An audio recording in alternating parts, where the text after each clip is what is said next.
Yeah, welcome to another episode of the Intelligent Document Processing Podcast. I'm Alain Veuve, the founder and CEO of Parashift, and I have with me today Andre Bieler, who is heading machine learning, all kinds of machine learning initiatives at Parashift. You actually were the main, you are the main guy for AI at Parashift, and you're also have been the first guy that takes care of AI.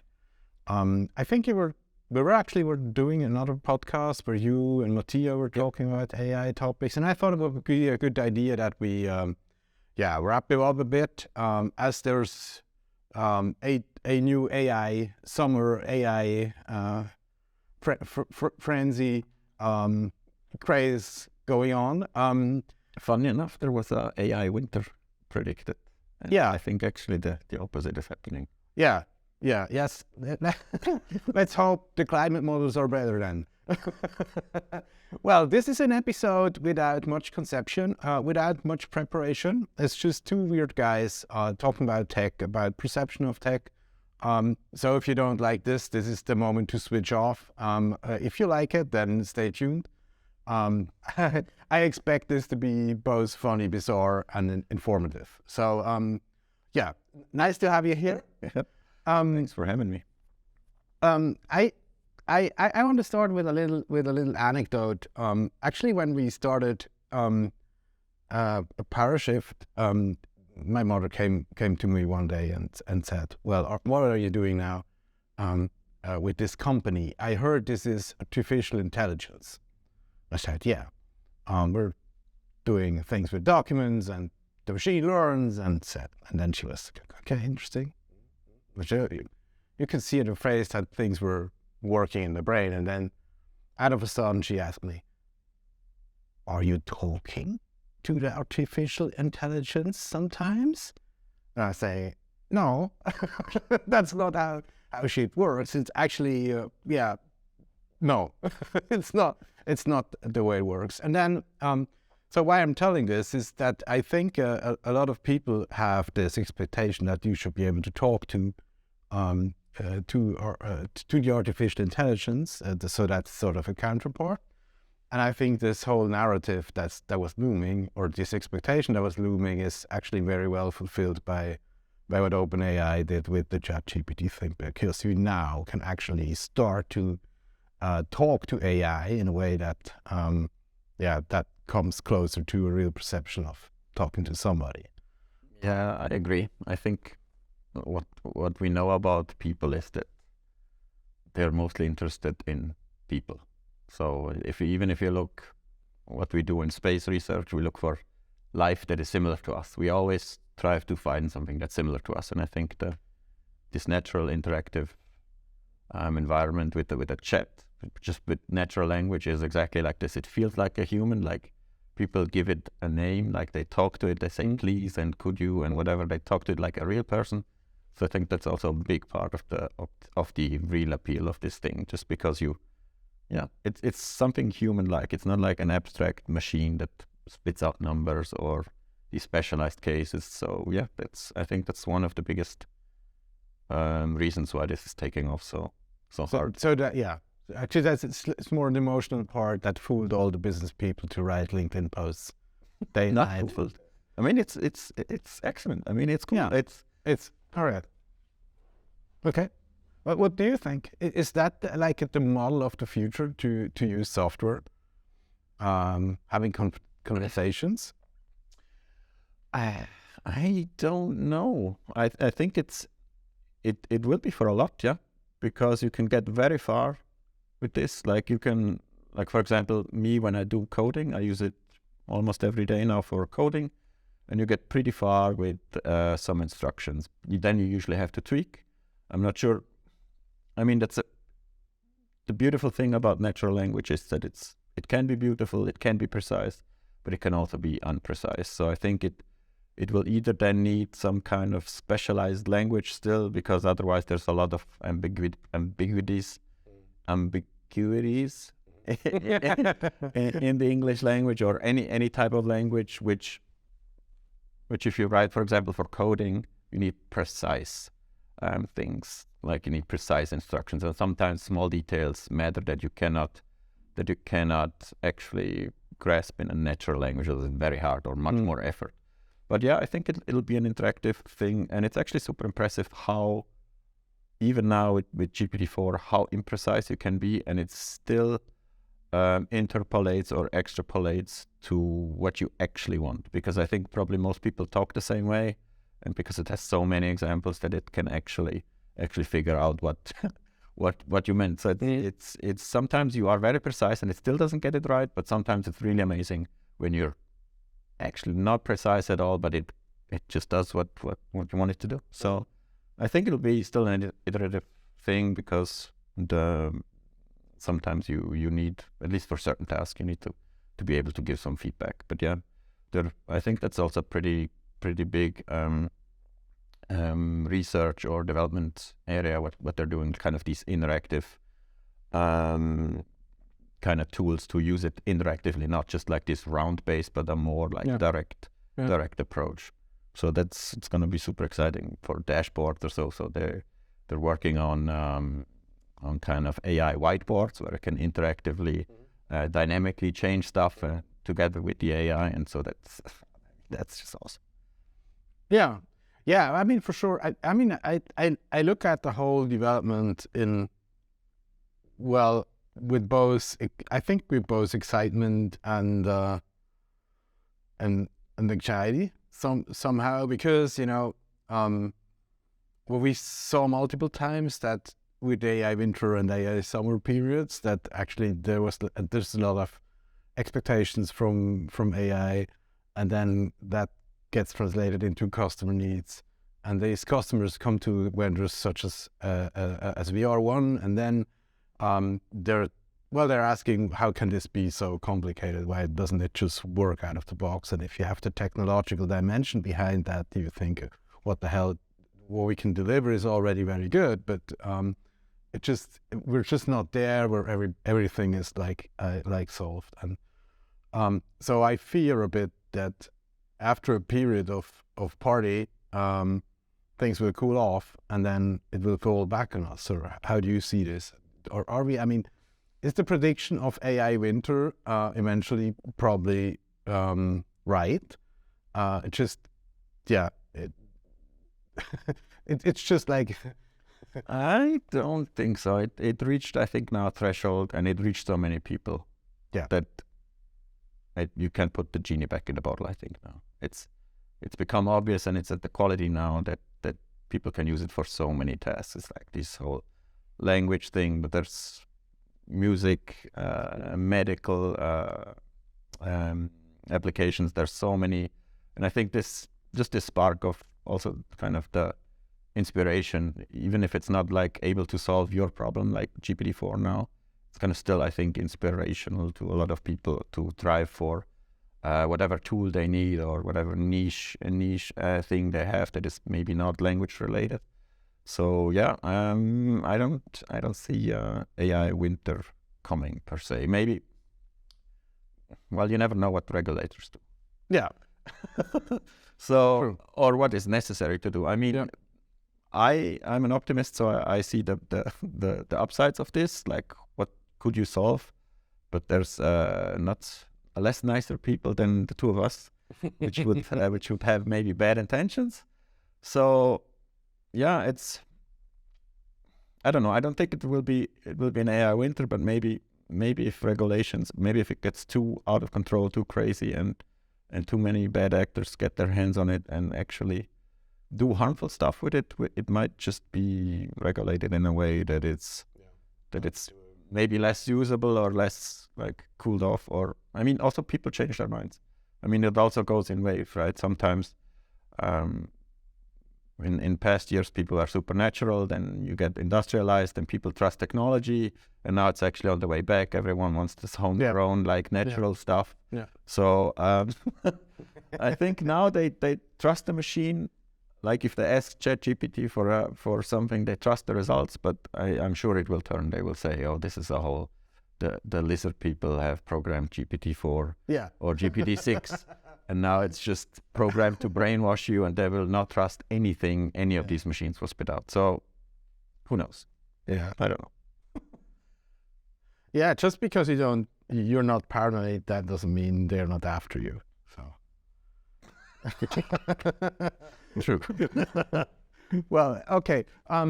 So what I find remarkable, I remember like 1.5 or 2 years ago, we brushed out the term AI from all of our website because we were thinking like, this is like a bad word, that it's too much exploitation. So we were talking about machine learning.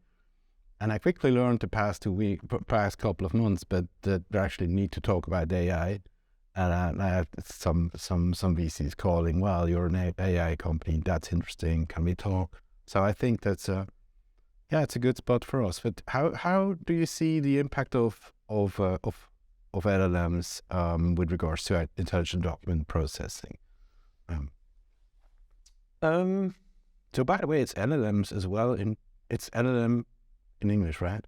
LLM. It's LLM in German.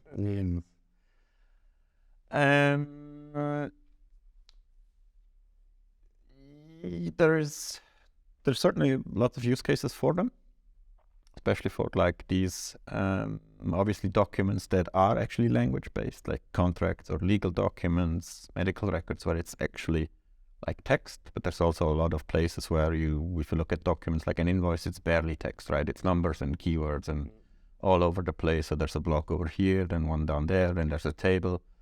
For which LLMs, I would say, aren't the first choice, because it just relies on this like reading kind of nature of documents, and for all of these purposes, it's obviously a great choice, like summarization or whatever, or all these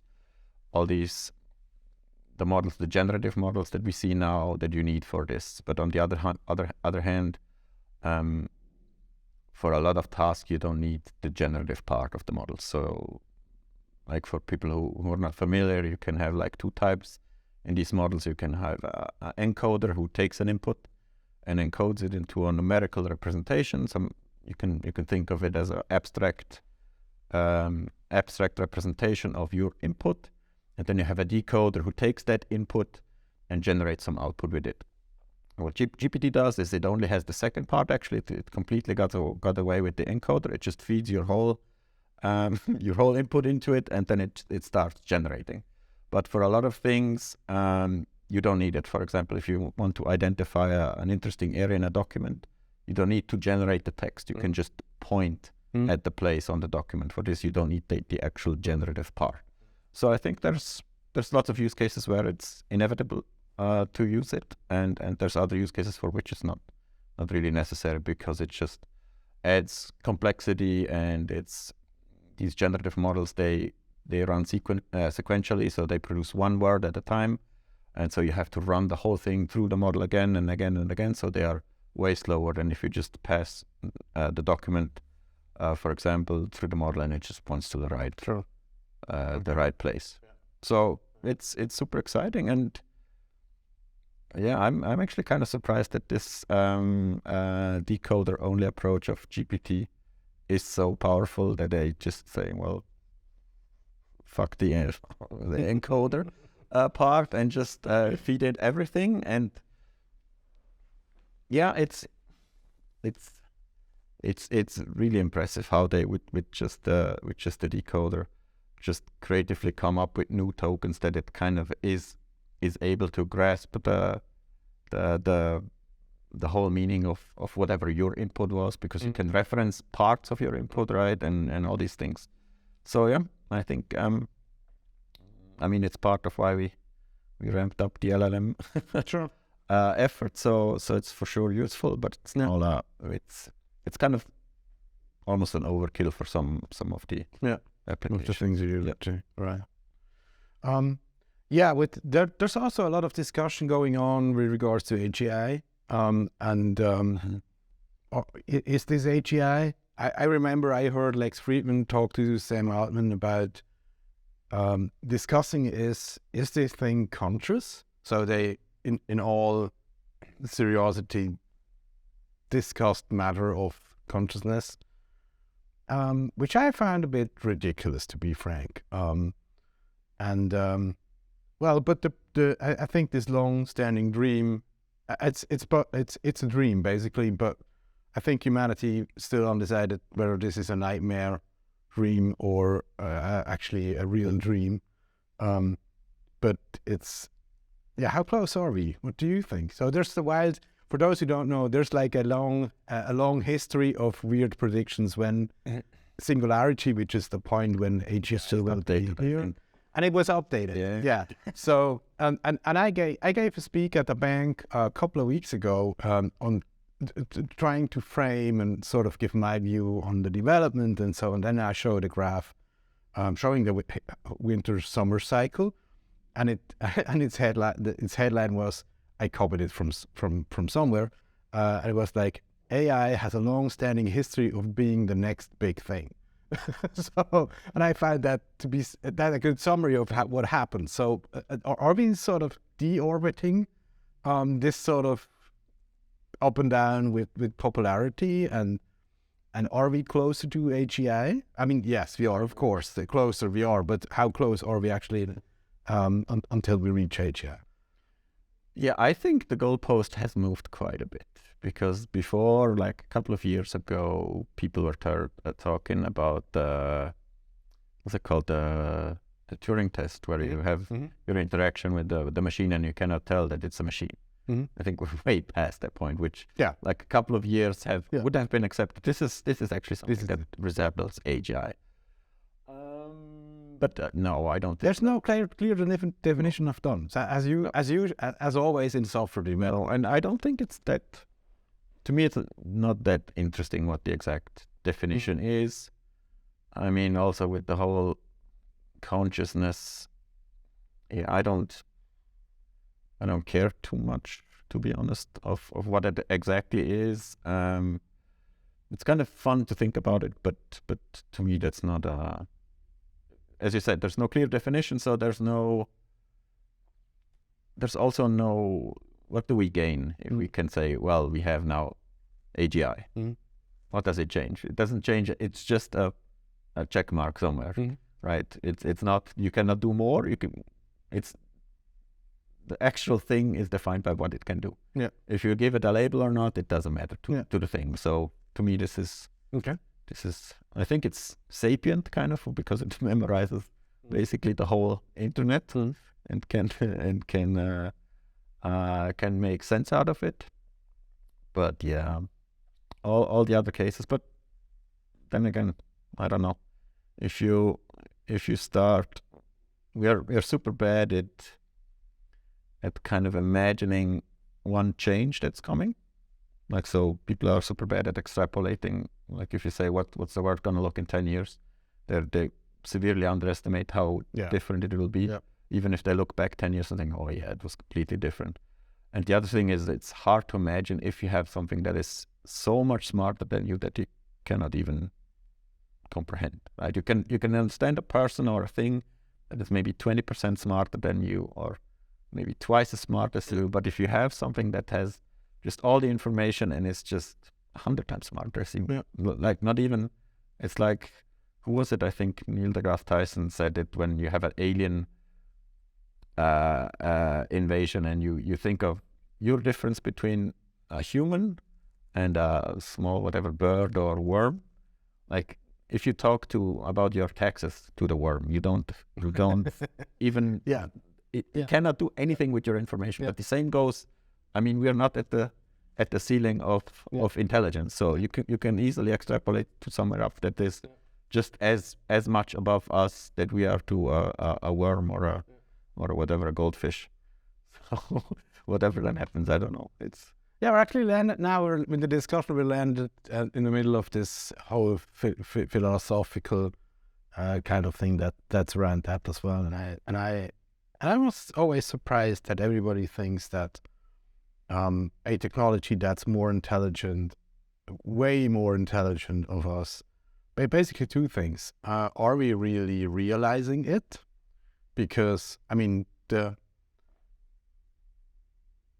given the idea that being intelligent also means being rational, the most rational thing to do would be if I would be like 100 times more intelligent than the average human, would I try to fight the ones that are not intelligent, or would I sort of try to fly above the radar of or you just don't care. right? Yeah. So that We don't care about ants because they. exactly. I mean, as long as they don't bother us, Yeah, we don't kill them. But we don't strive to dominating all the ants in the world. Yeah. Yeah. It's just not. Yeah. There's no benefit. Exactly. There's so much ahead. It's very weird. So that I'm asking why everybody thinks that this that like the main priority. It sometimes it sounds like the moment the intelligence realizes it's way more intelligent than humans. This is like the very firm, also like inevitable decision that means it needs to kill all humans. That's somehow related. And I think we just watch too many science fiction movies. No way. We might not care to dominate all the ants, but we cultivate cows for food. So then we go into the Matrix thing where the machine can harness human, I don't know what, resources from us. Yeah. Then the tables turn. Yeah, sure. But look, there's also people saying life in Matrix gets bad if you get out of the Matrix. So as long as you're in the Matrix, everything is fine. And you know, Seemingly fine. who can tell this is not a simulation? Yeah. Already. So it's kind of weird. But I think so. This is the one thing I find weird, to be frank. I mean, it's not that I thought that I would not share these ideas in parts. So I could actually understand why people are talking about this. But on the other hand, it don't seem very rational to me that this is the inevitable consequence of having a super intelligent system. The other thing is, why does everybody think they're robots? Because in media, that was like I think it's just a problem of finding a stock photo that matches for your article, and then you always get these mean robots. And I would not want to be in robotics right now, because this is like, I mean, they have nothing to do with the latest development in AI, and they sort of get bashed for, at least visually. Yeah. But it's again the same thing that we relate to stuff that is human-like, right? Yeah. Even the robots have legs and whatever. Then that's the one we drive to, and that's the one we can think, this like human, the Terminator kind of thing. It has a human shape, so we can relate to it.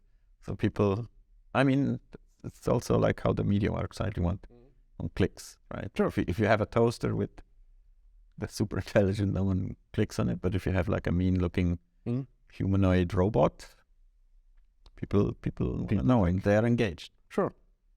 So do you think there's a possibility that there is a super intelligent system and we just don't see it?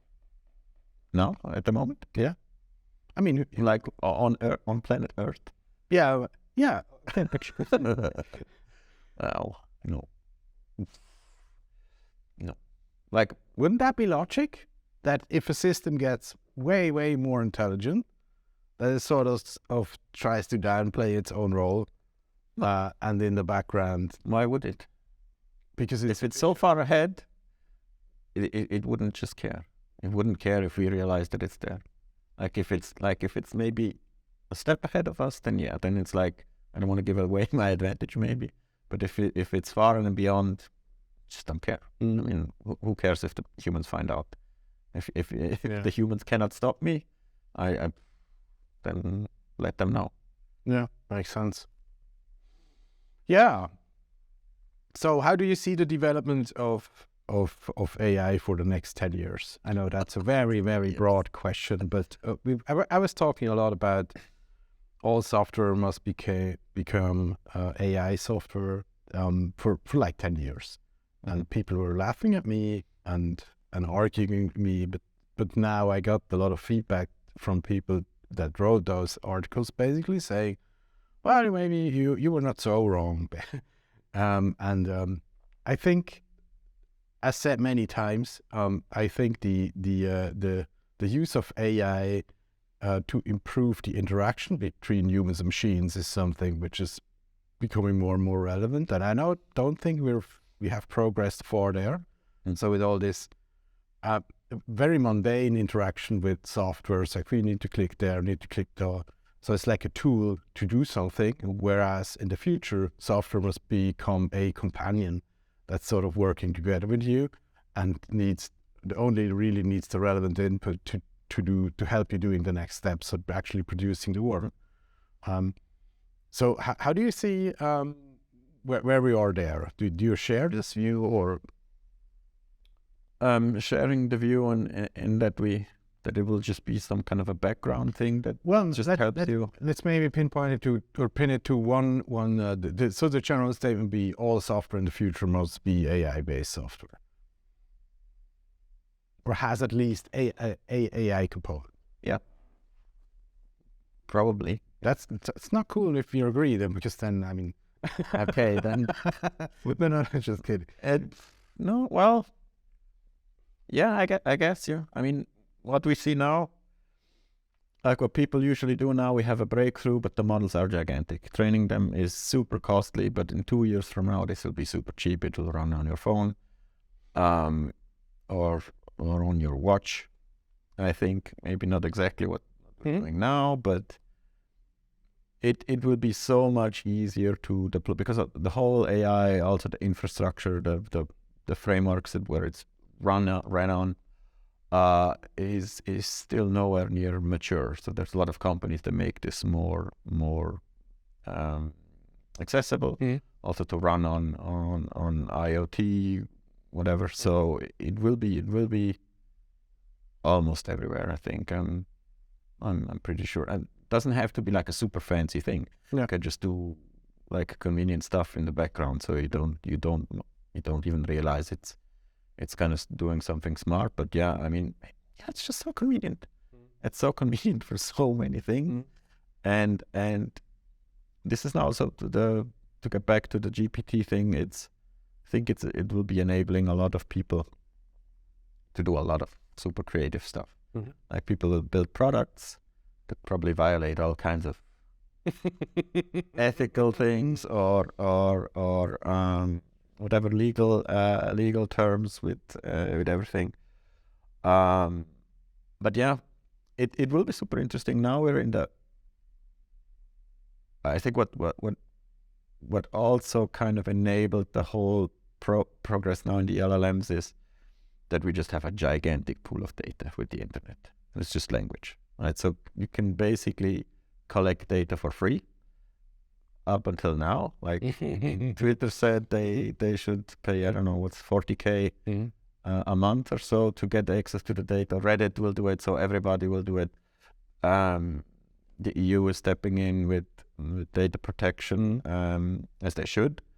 And so I think we're kind of with the language, we're in a safe space that this all runs on the computer, right? You interact with the computer, so it's very controlled environment. You have shitload of training data with the whole internet that people just put in for free, and now they collect it, and then in an interesting twist, they now don't they forbid you, like OpenAI forbids you to train your models on their stuff, but they know why. They know why. They know why, but it's kind of hypocritical a little bit to that extent. Sure. that they just harvest everything. So I think people will be putting some brakes on the progress, because everyone will want to have these companies paying for their data. So access to data will be very limited. And this is also legally pretty interesting, I think, because now there's a couple of lawsuits open, and depending on what's decided, I mean, in the worst case, if OpenAI loses all their lawsuits, they need to delete models. They have to pay a lot of fees, and are not allowed to train the model. Actually, very risky. I heard a rumor that I don't know if this is really a rumor, but sort of a story about that they started to panic, to be very quick. OpenAI, yeah, and that they actually got, this is more or less like an over weekend decision, that they started to actually release ChatGPT because they needed to create momentum. public momentum in order to get funding. And then they also were like afraid that there were competitors doing a similar stunt. So they want to get advantage of the first mover advantage, basically. And the other thing I heard also is like just things are heating up around Elon Musk, basically, because obviously he's pissed. He's always pissed. Yeah, that's true. But we actually got some very good reasons to be pissed, from his view, and like from a Twitter CEO perspective, or from which perspective? No, but actually, that the story that he sort of donated a bit of money, or quite a bit, substantial, 100 million, I think, and then they sort of changed the whole thing, and in the end, there's this Microsoft versus or Bill Gates versus Musk thing, which obviously seems to be a very personal thing heating up, and what they I just heard this. This is not like that they're actually preparing sort of a business action clause lawsuit against. I'm sure against people. Yeah, on the dimension of data. Yeah, which you will. I mean, if they totally lose this, we eventually will need to shut down the whole thing until the data situation is clear. And I mean, the main thing is that not cool for nobody, I think. Yeah, I don't like it. No, but not cool, and especially I think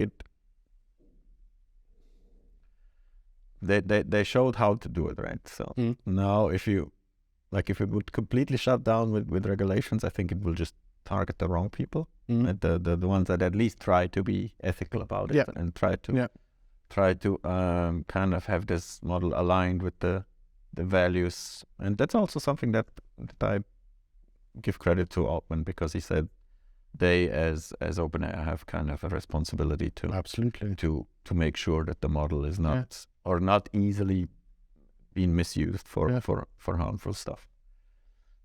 But yeah, it's a whole way then to go just from the language domain into like the real world, as you mentioned, the robotics thing, like moving in the 3D world. You know, what is funny is actually it reminds me at alcohol prohibition times, where actually where there was no prohibition of alcohol. I mean, alcohol is a harmful thing, of course, but not necessarily. But then, I mean, once they started to prohibit alcohol, that meant that it got very attractive for the bad guys to do something in that space, and that could be the same if you get more and more regulations. That could actually motivate the wrong people to do criminal things around data, because now, as you said, OpenAI showed it can be done. Yeah, and it obviously is not. Well, that's a tricky statement, but it's obviously not so much rocket science to do it. So if you have a lot of money, you can basically hire people to do a lot to do stuff. Engineering effort. So it's not that you need to have this one single technology, and if you have it, you can either do it or not. It's more like you can replicate that. No, there's still some parts that don't scale that well.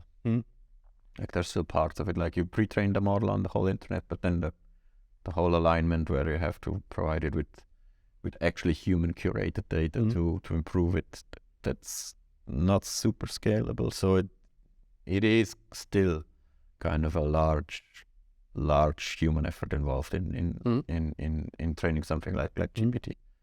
I think it's also like where a lot of the cost went to just have tons and tons of people of ranking answers, providing answers, to just have then the model behave the way that they wanted. So it's not.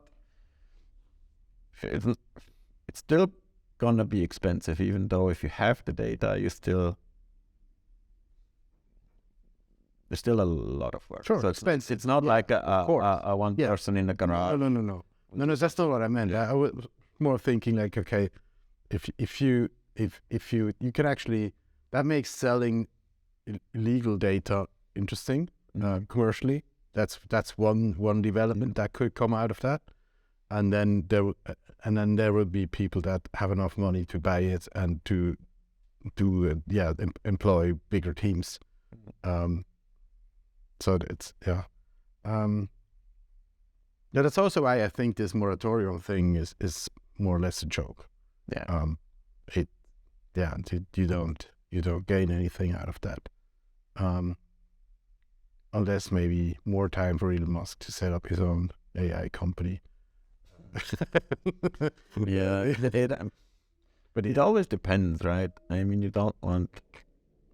I think it's a wrong decision to block kind of the research part of it, because that's historically never been a good idea to kind of put some caps on science.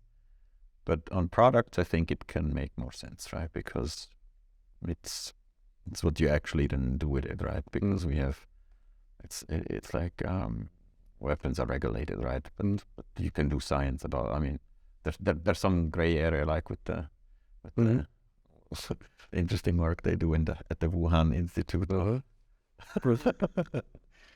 virology to whatever. I forgot the term now. What do they do? Gain of function. Gain of function. So I think to start the discussion, it's a good thing. I don't think it's either feasible to cap science on this, nor a good idea. But for products, it's and it worked. I mean, actually it encouraged people to discuss threats and how do we move forward with this technology, and it's interesting. Well, with regards of training cost, what amazes me more and more is how training cost seems to fall. I remember when we started that we were looking up like cost ratios for trainings and compute and things, and I'm not the best unit economics calculator, but I understood it to that degree that certain things are out of our reach as a small company of 40 people, and now more and more things I realized, also through the interaction with you guys, that the training cost is coming down. Is there sort of a Moore's law as we have with Syracuse developments? Is there something similar in AI happening? How do you see this? It's a mix. It's a mix of compute power becoming less expensive, but then also methodology and trainings and data selection, etc. Yes and no. So what came down now? Like you can pre-training these LLMs on the whole, let's say the whole internet, is still expensive. That's still like 10-20 million. Yeah. Once you have this, it's relatively cheap to make something like to fine-tune your model, because this thing then you ask it for, I don't know, an opinion on topic A, and it will either reply with a Wikipedia article or with a 4chan rant or a angry Reddit reply. But to then kind of fine-tune, that's the thing that got cheap. Yeah. So all those cheap trainings on also these models that now come out that every other week, they just have a highly trained, very expensively trained base model on top of it. Yeah. So once you have this, you can do a lot of things with not a lot of money. But on the other side, we still have the compute and data volume, and more parameters in the models is king. Because what you also see is that for these bigger models, you have these capabilities that emerge. They say that all of a sudden can do something that it couldn't do before. And then when you scale the model down, no matter how much training data you feed it, it cannot do, let's say, algebra or arithmetic, simple arithmetic, and that it requires a certain size. It's still not understood if really size is the thing to do or the thing that's necessary. It doesn't look like it, but so to some extent we're still at the more parameters and more data is king thing. There was this paper, Chinchilla, that they kind of come up with a scaling law for these models, where they said actually the models are currently very much undertrained, so you could feed it a lot more data and train it for long, and it will then still improve. So yeah, to some once you have one of these really expensive base models, you can do with very limited efforts, in a few hours of training, you can do a lot of stuff. But that still requires to someone having produced that really basically the whole internet compiled into a whatever billion parameter model. Yeah. So this is you mentioned the new and also the open source models and initiatives coming out. So I looked at it. Most of them are not so open source, because then they're trained on not open source data, and then you cannot, like, open source, but for example not available for commercial purposes. Yeah. Right, so it could still be open source, but then you cannot commercialize it, or you have to open source your code. So yeah. So I know you guys, you're looking at all these new things with a lot of quite a lot. So, what is your feeling? Is this helping?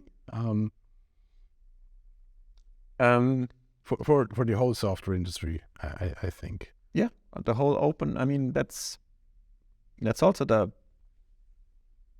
thing that interests me, like this. Like getting things more efficient, and the whole open source, doing stuff publicly visible. I think that helps a lot, and that's also historically what helped software development. Like the open source community did a lot of stuff, so I think it's helping, and I'm sure that there will be some great ideas that come out. I was also surprised how the big companies, like, published a lot of stuff, either in research papers. I mean, Google kind of provided the actual, like, algorithmic breakthrough in the transformer architecture that now kind of led to OpenAI just take it to 11 and build an awesome product that hurts them now. But fundamentally, it's a Google invention that made this all possible. Yeah. So that's kind of cool. And they keep mentioning this. What? They keep mentioning this in keynotes, etc. So yeah, has been put. The Googles. Yeah. Wow. Yeah, rightly so. I mean, it must be impressive. Yeah. But you can also see that it took a few years, right, to get to this point. The thing was published in 2017, I think. And so to realize that this is great, and then kind of people actually to go into this direction just takes a couple of years to, but transformer papers have been popping out for the last couple of years, left and right. So it just takes time for people to basically switch focus to whatever they're doing and hopping on the transformer bandwagon in this case, and then kind of accelerating this. But sometimes I was surprised on how open they are with some of the models that they pull out. Sometimes they're not. Like the Facebook guys, the Meta. Sorry, Mark. The Meta guys. They have the Llama model, and they make a whole deal out of it that it's available for everybody, but it's not really. So yeah, but yeah, I think we're gonna be in a interesting time. I think the easiest time to get your hands on data and models, this will die down pretty shortly, because now people realize they can make money out of data. They can make money out of these pre-trained models. So now it's kind of a Wild West kind of situation at the moment, because data is free or nobody knows, and people just take the risk and just scrape it. But this will come down. And also we're kind of, I think, at the limit of the amount of data we have. Like I think a significant amount of the internet is actually in these models. So there's no, it's not like we can add up tenfold more data to it, because there just is not. Maybe once the models can produce their own training data, but I don't know to what kind of dynamics this will yield. Yeah. But then there's the whole images and movies. So I think that's the next step, is to go multimodal, to include like audio, video, I think that's a big thing. So you can reason about images or videos, and then models have not figured out or causality. So you cannot. They're bad at judging like what is the cause and what is an effect. Like if you see an image. So I think there will be a lot of research going in, because that's also then that will be super cool once you have this like model interpretation of causes and effects as like parameters.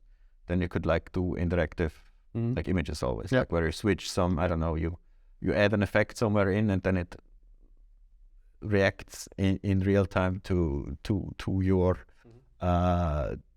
thing. So I think that will be kind of cool and just cool. Yeah. So still a long way to go too. Yeah. With regards to your current work, what's the thing that you would wish to have solved? Solved? Yeah. I mean, documents. Yeah, sure. But in terms of technological problems, I think like Parashift. Yeah, in general from your work. But what if you? It's like you. I think you mean a genie in a bottle. If genie in a bottle would grant you one wish. Yes. So we started to ramp up the LLM thing, and I think that's great. But we're also doing a lot with graph neural networks that are also kind of emerging to be kind of a dark horse and next big thing after the transformer thing. In the end, it's kind of very related. A transformer is kind of a special case of a graph neural network.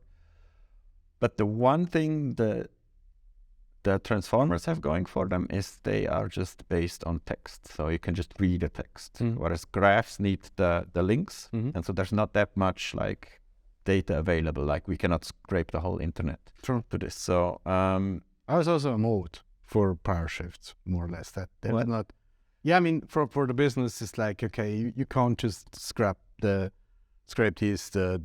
training data from somewhere. You actually need to produce it, which is costly. Yeah, I mean, there's hard to do. Yeah, there's some documents, data sets, but they're not labeled, so you can do some of the things, but in general, how to leverage open data sets more for us, so that we can also get like this, because in the end these pre-trained models, so that we would have kind of this very powerful document pre-trained model that is just familiar with either these like text-based documents, but also with like tables and all that stuff. That requires also multimodality, which the document processing field has been going, at least in the academic part, for also a while now. And just synthetic data generation or just being able to maybe train on a subset. For example, if we take an example of addresses, like let's say we don't perform well on Finnish addresses, right? But we have tons of documents in German. So what would be nice if we could just train on just addresses themselves in Finnish, let's say, and then this would automatically work in a document itself, because it already knows addresses are somewhere on invoices up there, but we don't have the actual thing. So and making